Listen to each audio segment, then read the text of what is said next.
tarde. Novamente aqui com alegria, satisfação e igualmente a vocês com uma certa isquemia em razão daquele feijão criminoso que estão servindo no almoço. Educar para a unidade divina. Existem 3 coisas das mais difíceis para realizar-se no mundo e elas 3 começam com a letra E.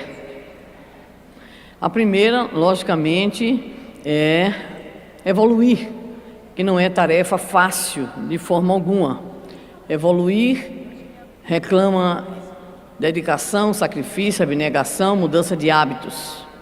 A segunda, com certeza, é educar, porque educar exige também transformação, exige força de vontade, exige, enfim, todo um complexo processo de autodescobrimento, autoeducação e, obviamente, também autoiluminação. E a terceira é emagrecer. Aqui, principalmente nesse congresso, eu nunca vi.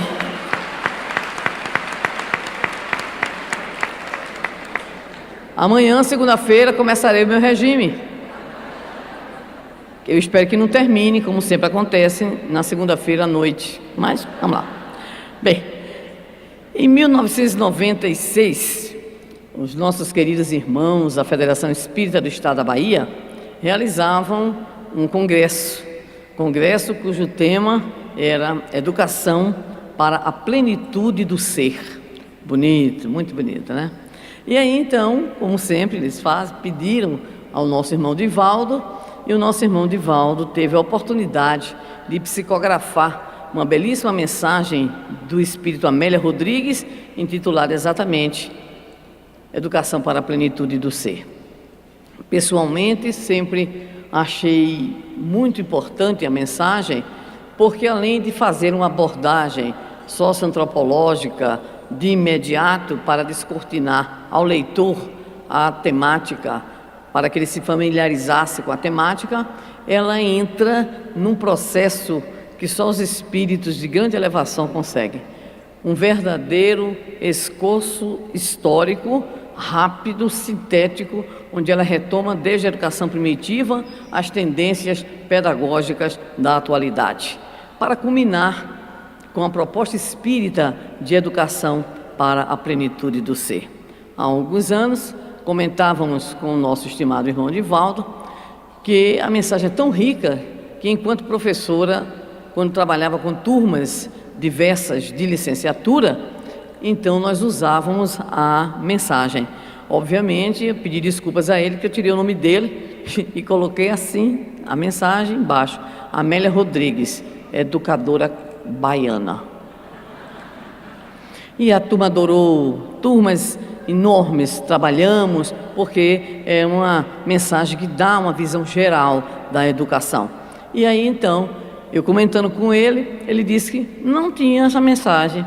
Não é possível que não tenha mensagem. Entreguei para o povo do congresso. E aí nós tivemos a oportunidade de passar para ele a mensagem que foi recentemente publicada, mas ela é de 1996, feita especificamente para o congresso com esta temática, educação, né, para a plenitude do ser. Então nós vamos trazer não a mensagem como um todo, toda a mensagem, porque ela realmente é grande, ela é muito detalhista, mas para que nós tenhamos uma base comum, à medida em que todos que estamos aqui somos pessoas interessadas no tema, né?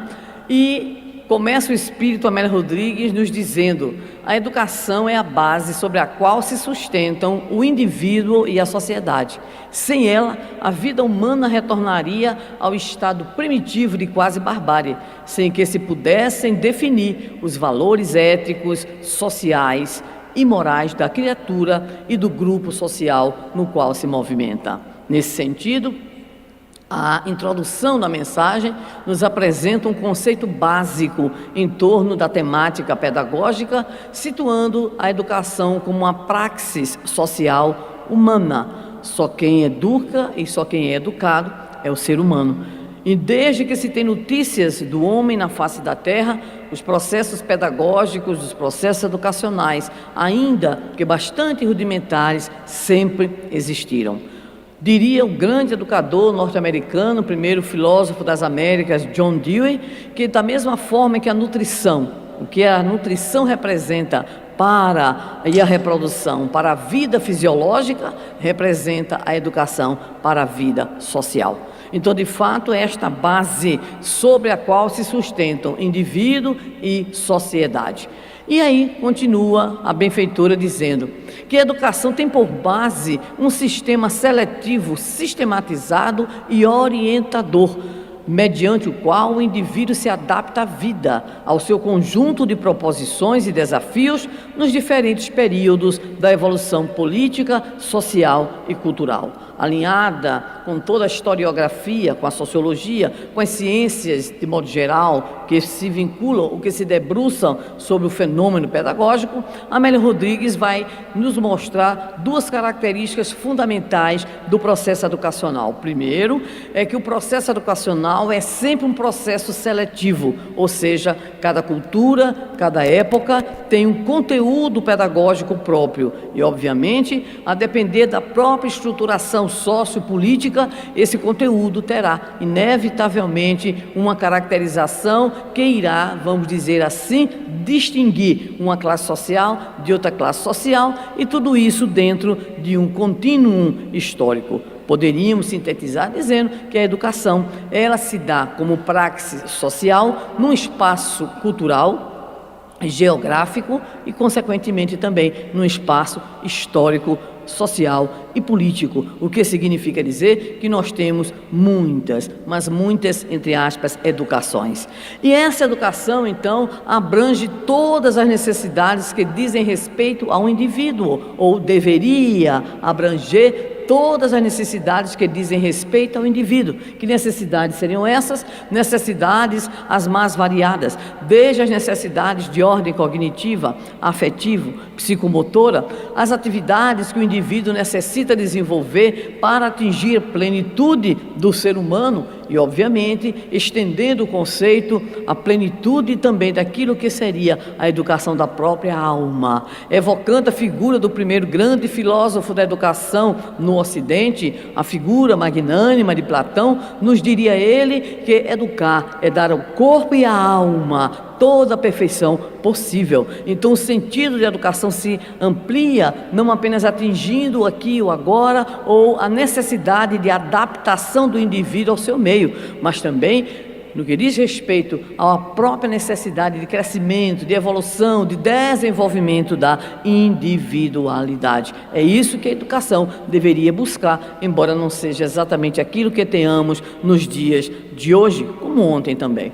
Mas ainda alinhada com os grandes críticos do fenômeno educacional e notadamente do fenômeno escolar, a benfeitora espiritual vai nos dizer que o meio social a condiciona e por isso tem variado desde os primórdios do pensamento de acordo com as conquistas da experiência e sua aplicação prática no comportamento dos seres, o que significa dizer que a sua organização, estando diretamente sob a responsabilidade dos organismos governamentais, das autoridades, o processo educacional formal, ele de fato está quase que sempre a serviço de uma ordem social que, por sua feita, está muitas vezes subordinada a uma ordem política e, em especial, econômica, ditando assim as chamadas diretrizes, os chamados princípios que deverão nortear esta prática educacional escolar. E, obviamente, é o próprio meio cultural que estará também influenciando a ação da chamada educação não formal, aquela que se dá nos diversos espaços sociais. Mas o que é importante é entender, é compreender que esse processo, ele evolui, esse processo, ele se transforma, esse processo tem uma história. É por isso que ela continuará nos dizendo que no passado foi exercida pelo poder dominante e data vênia esse espírito, diríamos, e continua sendo, ainda não mudou, tá? Representado pelo Estado, ou então diríamos, data vênia também, por grupos economicamente hegemônicos, tendo sempre em vista, continua, os seus interesses políticos, e ela, de modo claro, para mostrar que espíritos não são alienados, vai nos dizer, particularmente para esmagar as classes mais fracas que lhe eram submetidas. Não tenhamos a ilusão de que os espíritos são alienados, né? Nós é que somos, muitas vezes, pela ausência de uma visão do todo, mas os espíritos possuem também uma verve crítica e nos auxiliam na compreensão para que superemos, inclusive, as nossas ingenuidades. Mas ela continua a nos dizer que, à medida que variavam as condições da sociedade, os rumos da educação naturalmente foram alterados, como continuarão a ser. No entanto, nos chama a atenção para este ponto capital. Sempre foi a educação, em primeiríssimo lugar, um dever dos pais para com os filhos, dos irmãos mais experientes em relação aos mais jovens. Porque se de um lado nós temos, claro, a organização de um sistema formal, e se temos toda a influência cultural, política, no sentido da educação não formal, não podemos esquecer a força que é a educação familiar. Os pais, como nos diria Emmanuel, constituem de fato os primeiros grandes mestres e são também os primeiros grandes evangelizadores. Mas, dentro do seu objetivo de nos trazer uma abordagem histórica, Amélia Rodrigues nos diz, com o tempo, essa tarefa, precipuamente uma tarefa de pais, de genitores, de mais velhos, passa a ser transferida para outras pessoas, algumas mais esclarecidas e hábeis, dando curso ao surgimento dos mestres e educadores. Então, nós vamos observar, a título também de ilustração, na Grécia Antiga, a figura do pedagogo. O pedagogo cuja terminologia se liga à pedagogia, que significa condução de crianças, um termo que é tão poderoso que nenhum outro que depois surgiu conseguiu de fato ocupar a sua essência, que passou a ser muito mais ampla do que a condução de crianças, para significar todo o processo de influenciação, todo o processo de realização de atividades que visam mudanças de comportamento, aquisição de hábitos, enfim, aquisições variadas no sentido da transformação da criatura humana. Mas o engraçado para nós, né, que no caso nosso, eu particularmente sou pedagoga, é meio trágico, é que o pedagogo não era o professor, ele era só o escravo que levava para o professor. Isso significa que nós nascemos enquanto pedagogos sob a égide da escravidão. E permanecemos. Mas vamos lá, um dia a gente se liberta, né? Então, nos afirma a nossa prezada, benfeitora Amélia Rodrigues, surgem mestres e educadores. Era a depender do local, da cultura, era o mais velho, era o soldado mais experiente, era o que dominava uma técnica específica, era a autoridade religiosa. Tudo vai depender exatamente das, vamos dizer assim, das configurações históricas e das configurações culturais. E aí, esse espírito extraordinário, ele vai nos trazer uma visão geral, de uma maneira super sucinta e ao mesmo tempo profunda sobre a história da educação. A gente vê a história da educação em poucos parágrafos. Ela vai evocar Grécia, Roma, a Idade Média, a Renascença, a Reforma, a Contra-Reforma, que são momentos da historiografia da educação, revelando que de fato o processo evolutivo ou o processo de progresso ao qual estão subordinados individual e coletivamente, esse processo, ele se apresenta de modo gritante no próprio processo educacional. Querer conhecer um pouco da história do homem é conhecer a história de sua educação, de seu processo educacional. Por isso evocaríamos, ela evoca Esparta, Atenas, evoca a educação em especial familiar e para a cidadania de Roma, retrata a grande influência da Igreja Católica Apostólica Romana durante todo o período medieval, para nos apresentar o grande momento, um dos mais fascinantes momentos da história do homem, da história da pedagogia, que é exatamente a renascença pedagógica, onde surgem os primeiros autores, as grandes críticas em relação a uma pedagogia não apenas tradicional, mas profundamente opressora, que vai marcar, que vai caracterizar o período anterior, especialmente durante toda a Idade Média.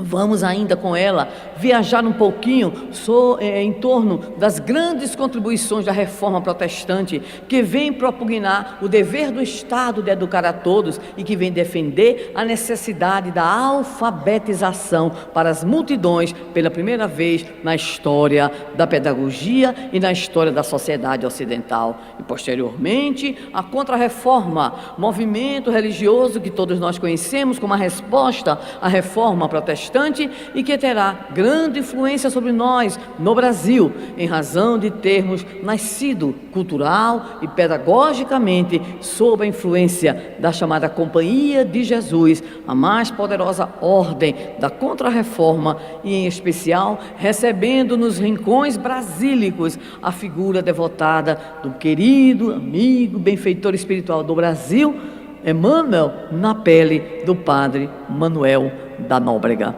Receberíamos posteriormente a figura santa de um José de Anchieta e viveríamos 210 anos sob a égide, sob a dominação, mas poderíamos dizer de uma maneira mais suave também, sobre os processos formativos oriundos dos mestres jesuítas, independentemente, de também localizarmos as profundas dificuldades e senões existentes ainda nesse processo de educação. Mas continua a benfeitora espiritual tecendo algumas rápidas referências a alguns nomes que tomamos a liberdade, inclusive, também de aqui registrar. A figura de dois franceses maravilhosos, enlouquecidos, mas maravilhosos, Rabelais e Montaigne, grandes críticos da educação tradicional. Montaigne, em pleno século XVI, escreve uma obra extraordinária chamada Ensaios, onde dedica algumas páginas a educação, discutindo a educação da criança, a educação do jovem, discutindo o pedantismo escolar e principalmente propondo uma escola alegre, uma escola que pudesse aproveitar a experiência, as oportunidades que a vida, as viagens, e até defendendo, pasmem, a beleza dos prédios escolares, dentro de uma visão muito vanguardista, sob o ponto de vista daquilo que hoje se discute na matéria pedagógica. Mas aí surge aquele pelo qual pessoalmente sou apaixonada, e o Assis compreende isso. É a figura de João Amós Comênios, o grande mestre morável, o criador da didática magna, aquele que realmente nos deu aos professores o status de mestres, porque ele levanta na didática magna uma de suas principais obras, se não a principal, existem outras tão importantes quanto, em que ele vai fazer a pergunta célebre: como devemos ensinar? Como deveremos proceder no processo pedagógico para que o ensino se torne mais agradável? Todo mundo aqui que estudou alguma coisa de inglês na vida, com certeza vai lembrar de Comênios. Lembre aquele famoso bonequinho, aquele só tracejadozinho, um livro e uma mesa, e todo mundo aprendeu: The book is on the table. Pois o que é que tem a ver com Comênios? Será que o feijão está fazendo efeito?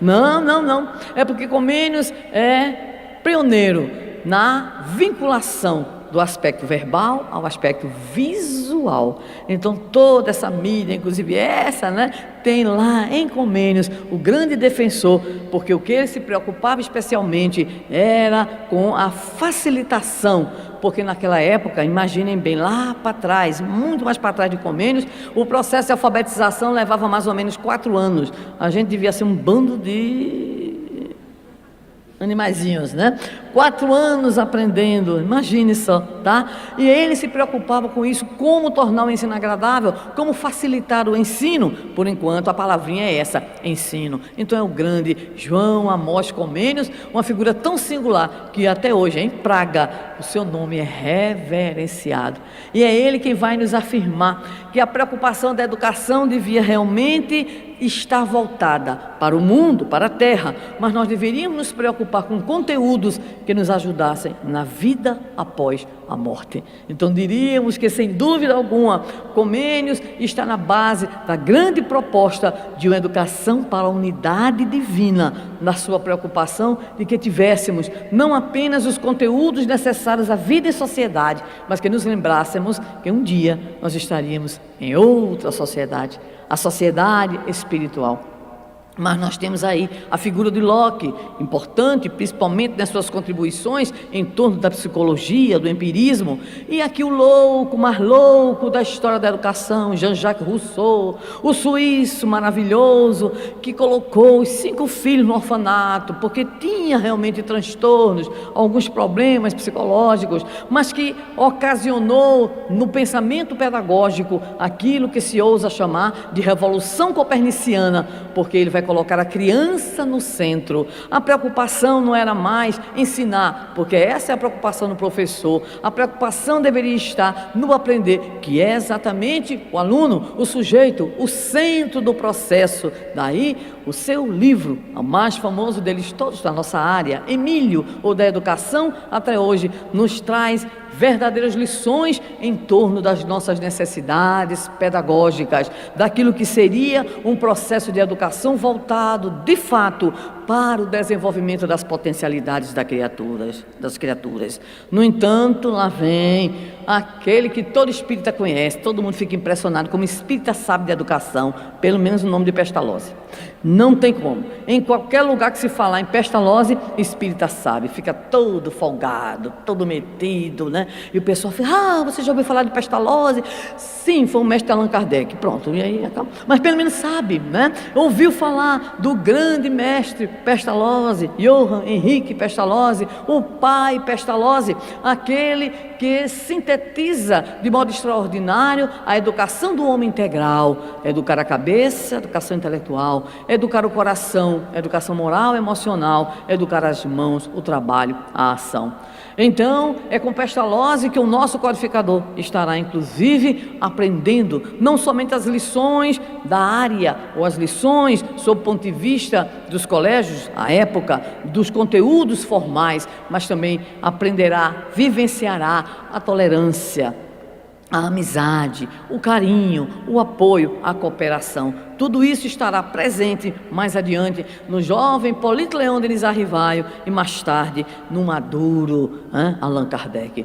O bonitão aqui lá de baixo é Froebel, o criador dos jardins de infância, uma figura. Mas nós pedimos também permissão à dona Amélia Rodrigues, ela colocou uns e eu coloquei outros também, tá? Então, ela lembra as contribuições do grande Augusto Comte, o positivismo, a necessidade de um pensamento positivo, científico. Vai nos lembrar as pesquisas de Pavlov, vai aqui nos apresentar a grande figura, enfim, uma mulher, de Maria Pestalozzi, a primeira médica italiana, aquela que ainda hoje exerce grande influência, sobretudo no que diz respeito às escolas particulares no mundo inteiro, junto com esse outro que está aqui pensando, Rudolf Steiner, o criador da chamada pedagogia Waldorf, hoje também se ampliando no mundo inteiro. Lembrando só, a título de curiosidade, Steiner era médium, viveu muito preocupado com a mediunidade, né?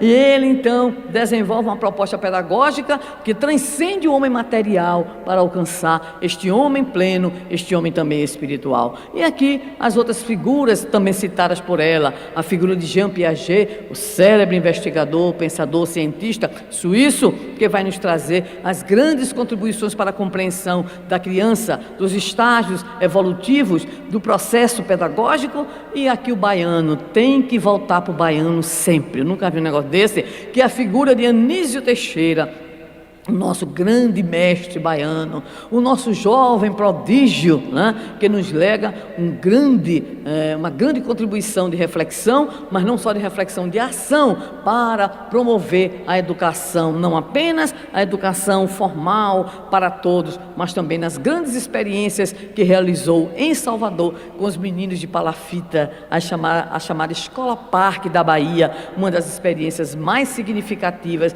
que nós já tivemos na história da educação, né, aqui no Brasil. E aí, a figura que nós escolhemos, nós lembramos, eu pedi licença à dona Amélia Rodrigues, Herbart, o grande pensador alemão. Este, muito importante, é autor, né, de um pensamento que está muito presente, da instrução que promove, da instrução que deverá garantir o acesso a conteúdos que dignifiquem moralmente. Uma grande figura mesmo da escola tradicional, John Dewey, a quem já citamos. Mais embaixo, parece cearense, mas não é. É Celestin Freinet, grande professor primário francês, considerado depois de Rousseau o grande nome da chamada filosofia da educação da infância, por preconizar a condição que a criança possui de protagonismo, não só da sua aprendizagem, mas também um protagonismo no próprio âmbito da sociedade, a partir, obviamente, de iniciativas, de dinâmicas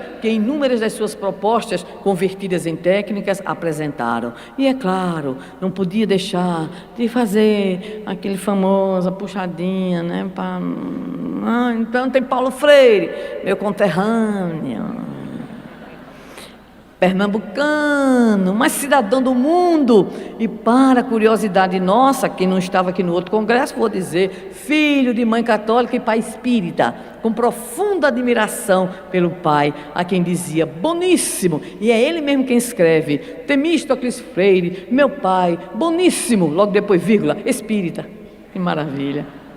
Espírita era o sobrenome do pai dele, né? Então ele aprende com o pai grandes lições que fundamentariam a sua proposta pedagógica, que é sem dúvida nenhuma uma proposta de libertação. Mas, voltando à nossa Amélia Rodrigues, não obstante todo esse largo processo evolutivo, nos conceitos e métodos, nos diz de maneira categórica: a educação ainda não alcançou seu final, que é liberar o indivíduo das suas paixões e compromissos negativos que o atam ao passado, na condição de espírito imortal, que é em crescimento e desenvolvimento das potencialidades que lhes jazem adormecidas. Uma paradinha aqui para situar que a filosofia espírita da educação é uma filosofia única, originalíssima, porque tomamos a criança não apenas como um ser que aqui está, no presente, no desenvolvimento de determinadas aptidões, no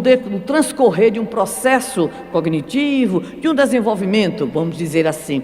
A filosofia espírita da educação vai tomar a criança no seu ontem, vai nos remeter que aquele espírito que aí está, reencarnado, em corpo infantil, transitando então pela fase da infância, é um espírito imortal, que tem o seu ontem, e nós denominamos, data venia aqui, a criação da terminologia. Cada um de nós reencarna trazendo um currículum spiritualis reencarnatorium. O que é isso? O ontem.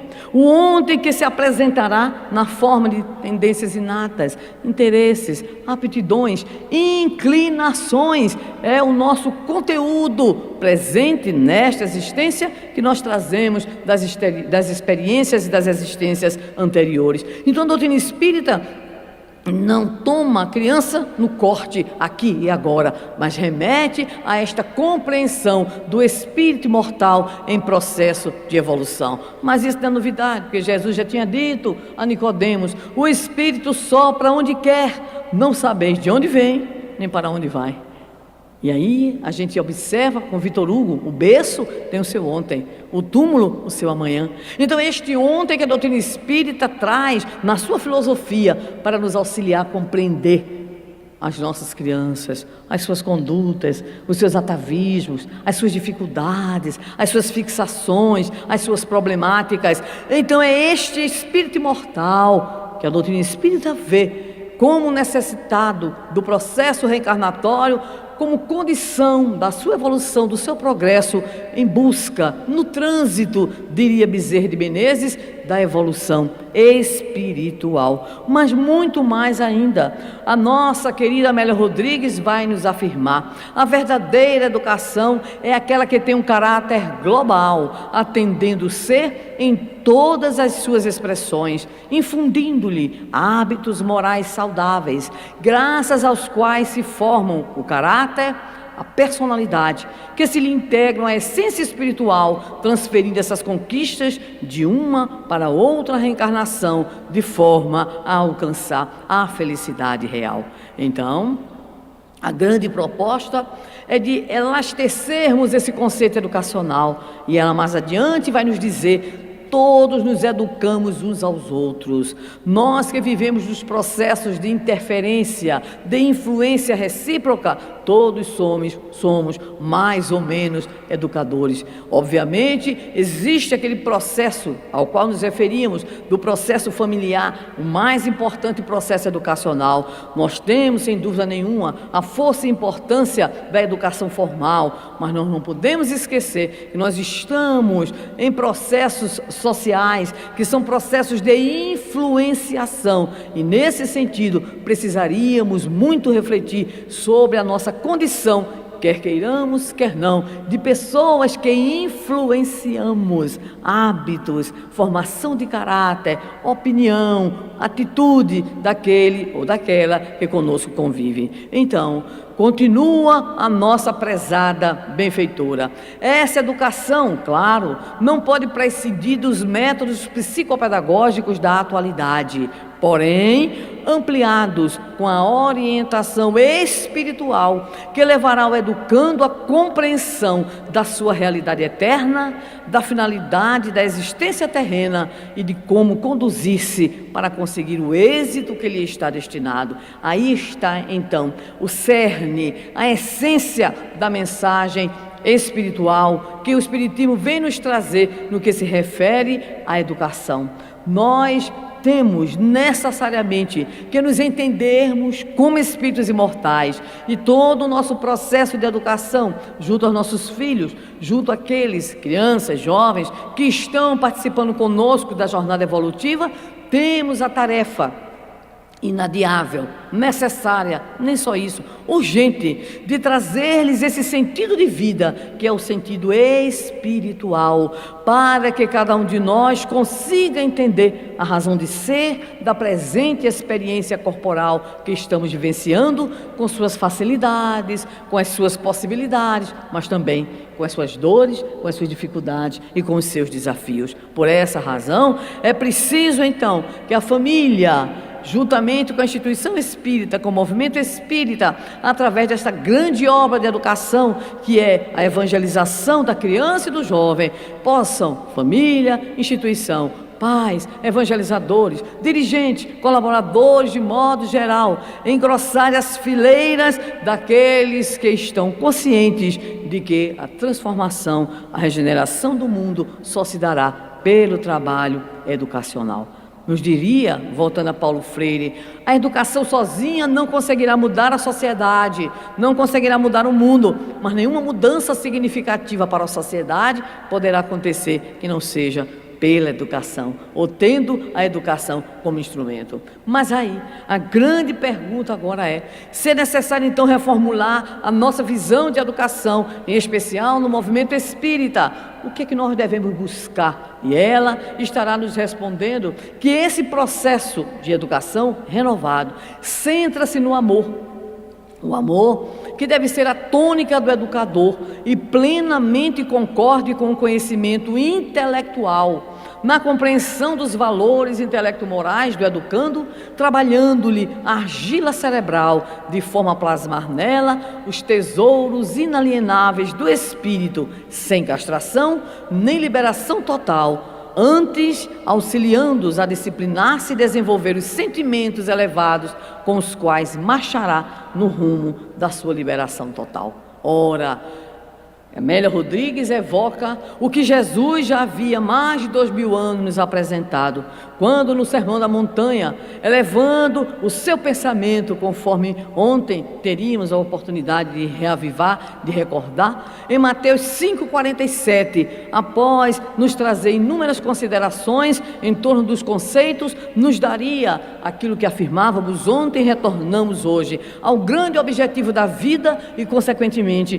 ao grande objetivo da educação. Sede, pois, vós outros perfeitos, como perfeito é o vosso Pai Celestial. A perfectibilidade é a grande destinação do homem, espírito imortal. Mas para isso, ele necessita, evocando a figura de Emmanuel, as duas asas. Ele precisa das duas asas que o conduzirão ao grande progresso completo. A asa da razão, da inteligência, da sabedoria e a asa da emoção, da moralidade, dos sentimentos. Isso Jesus também já falara, quando definia, conforme João 8,32, que é o segundo que eu sei, só sei esses, né? Ele diria para nós: conhecereis a verdade e a verdade vos libertará. Nos apresentando então a necessidade de uma educação mental, intelectual. Nada de imaginar que quem é religioso, quem é cristão, é meio, usando a expressão nordestina, meio tapadinho, burrinho. Não, Jesus está lá. Conhecereis a verdade e ela vos libertará de quê? Da burrice, da ignorância, do fanatismo, do equívoco. Então sim, educação intelectual, sim, porque isso faz parte da nossa essência espiritual. Mas Jesus diria, agora conforme João, eu não sei o capítulo, muito menos o versículo, mas ele nos diz: amai-vos uns aos outros, como eu vos amei. É a lição do amor, é a outra asa, é a amorosidade. Por isso o Espírito de Verdade nos diria: espíritas, amai-vos. Eis o primeiro ensinamento. Instruí-vos. Eis o segundo: amor, sabedoria, emoção, razão, para que o homem integral, ele possa de fato surgir das páginas pulcras e sacrossantas do seu Evangelho de luz. Mas cabe a grande tarefa da evangelização, da educação moral e de toda a educação, realmente plasmar os tesouros inalienáveis do Espírito, para que nos sintamos na posse dessa condição de projeto divino que somos. Todos somos projetos de Deus, todos estamos destinados à perfectibilidade, mas prestemos atenção na orientação da educadora baiana, sem castração, nem liberação total, nem um modelo coercitivo punitivo, nem um modelo extremamente aberto e permissivo da atualidade. É preciso encontrar o equilíbrio. É preciso encontrar a dialogicidade, que é a condição, sem dúvida alguma, de uma educação emancipatória, de uma educação libertadora. É por isso que nós vamos encontrar o próprio Allan Kardec dialogando com os espíritos, na forma exatamente de estar questionando, retornando, refletindo, pensando em profundidade, porque nós temos que transformar a nossa educação, incluída aí a nossa evangelização. Temos que transformá-la no sentido de superarmos um modelo meramente normativo, prescritivo, para o modelo libertador e dialógico. Este é o grande desafio dos momentos atuais, os grandes desafios que enfrentamos na educação. Estamos diante de uma geração que pergunta por quê. Você responde, ela, por quê? Você responde de novo, por quê? Aí tem uma hora que você não aguenta mais o porquê e diz: quer um suco? Quer Coca-Cola? Quer não sei o quê?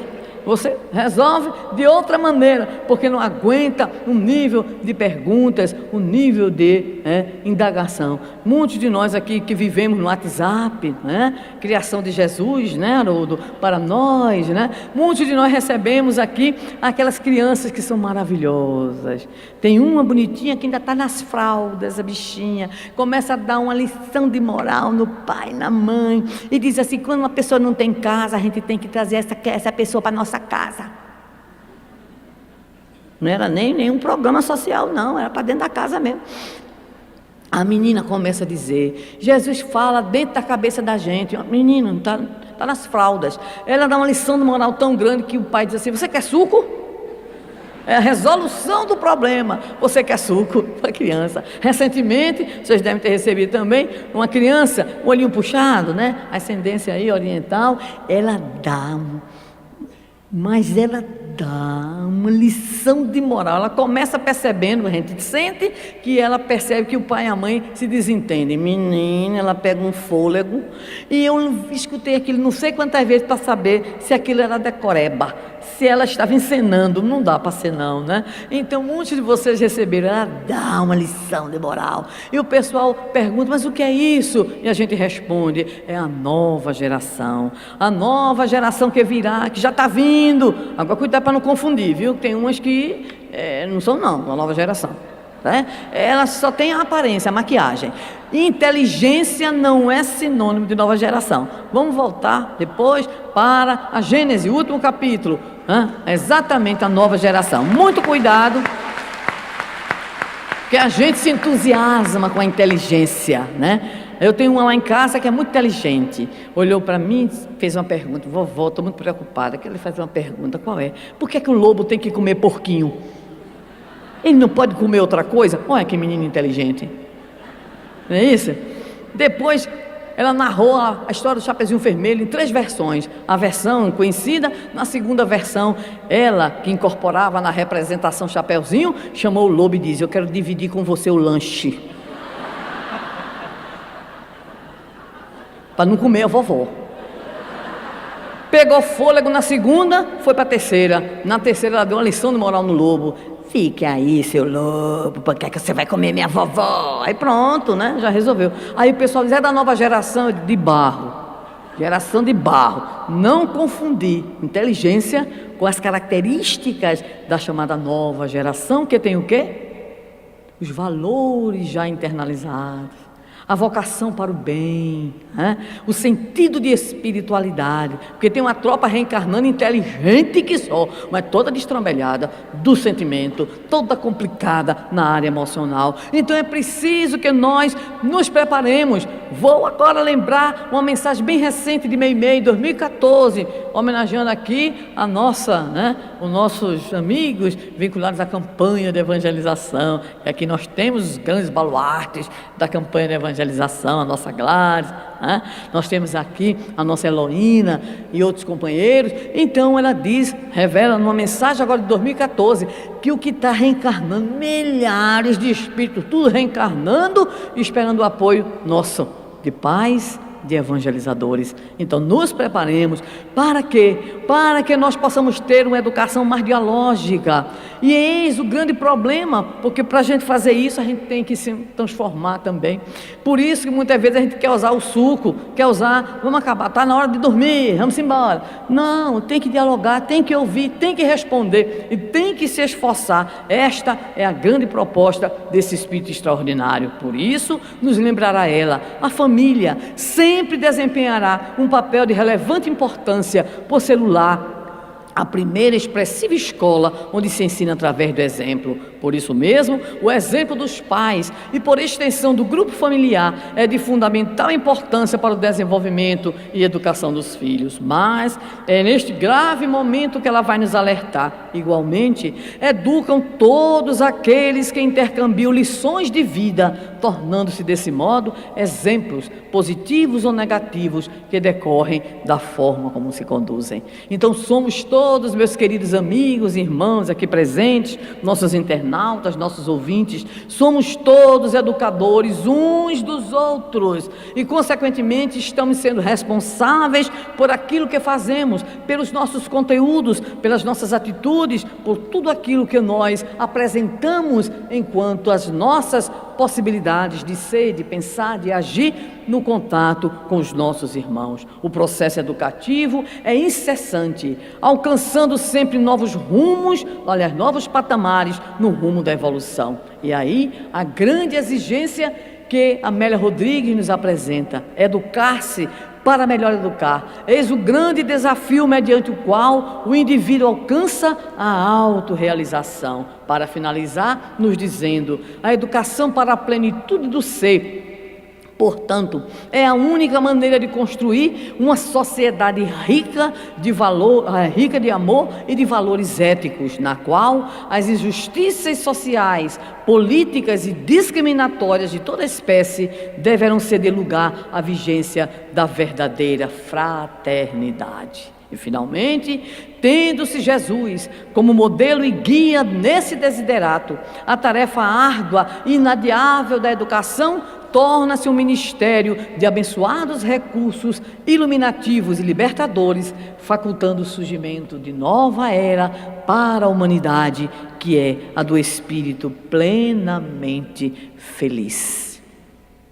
Então, prezados amigos e estimados irmãos, acompanhando a nossa Amélia Rodrigues em seu esforço de nos trazer uma reflexão sociológica, antropológica, histórica, mas pedagógica, mas principalmente espiritual, identificamos em sua mensagem o mesmo apelo que a codificação espírita nos vem apresentar: a necessidade de termos na educação a chave do progresso moral, porque a doutrina espírita é doutrina eminentemente educativa. Nós não podemos ser espíritas para cumprir tarefas, com todo respeito. Não podemos ser espíritas apenas para divulgar espiritismo. Precisamos ser espíritas, adentrarmos-nos no movimento espírita, mas precisamos principalmente permitir que a doutrina espírita penetre em nós como condição para que um dia sejamos aquilo que Paulo diria: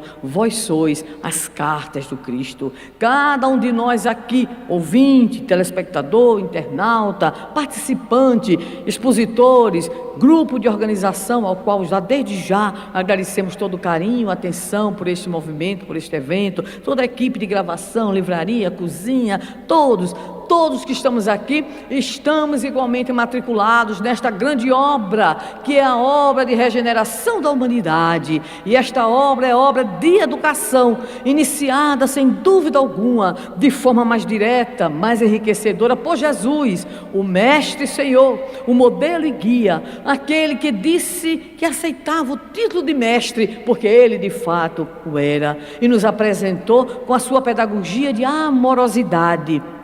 O grande objetivo, o serem perfeitos, a grande finalidade, as grandes asas: conhecereis a verdade, ela vos libertará, amai-vos uns aos outros, para nos dizer que a sua vinda entre nós, assim como a vinda do Consolador, se traduzem em verdadeiras mensagens de exortação ao homem, para que se liberte do seu cansaço milenar, enquanto espírito imortal, renunciando à sua própria condição de filho de Deus. Nós ainda nos encontramos, lastimavelmente, como o filho pródigo da parábola narrada por Jesus, aquele que toma posse das suas possibilidades, aquele que toma posse de parte da herança que o Pai lhe pode proporcionar, para sair em demandas estranhas, de viciações, de cultivo das más paixões, de interesses, de distrações. E quando então a realidade da vida se lhe apresenta, o filho pródigo cai em si no arrependimento, porque a expiação é o resultado, é a consequência das nossas escolhas. Então, retorna a Ele, para que de volta, nesse caminho difícil, buscasse o Pai para lhe dizer que não era mais seu filho, mas que entendia que o Pai era bom e justo e desejaria ser um funcionário, um jornaleiro da figura paterna. No entanto, meus queridos amigos e estimados irmãos, é este caminho de volta que a doutrina espírita nos ajuda, nos fazendo compreender este homem espírito imortal, nos fazendo compreender a razão do ser, da dor, do sofrimento, do resgate, da dívida, mas principalmente nos descortinando a grande possibilidade que a vida nos proporciona de crescimento, de desenvolvimento. Eduquemo-nos, busquemos na doutrina espírita não somente a ferramenta de compreensão sobre a vida, o sentido da vida, o mundo, a razão de ser, do destino, da dor, mas busquemos nela os elementos da nossa educação a cada dia, a educação da alma, a educação que nos conduzirá à unidade divina, quando um dia, libertos principalmente das grandes chagas que nos envolvem, que nos mantêm ainda prisioneiros, o orgulho e o egoísmo, esta alma que somos nós, possa realizar o grande voo em busca da unidade divina, no desenvolvimento pleno das potencialidades que o Pai, o nosso Deus, nos legou. Dessa maneira, nos educarmos representa, sob o ponto de vista espírita, o compromisso inadiável.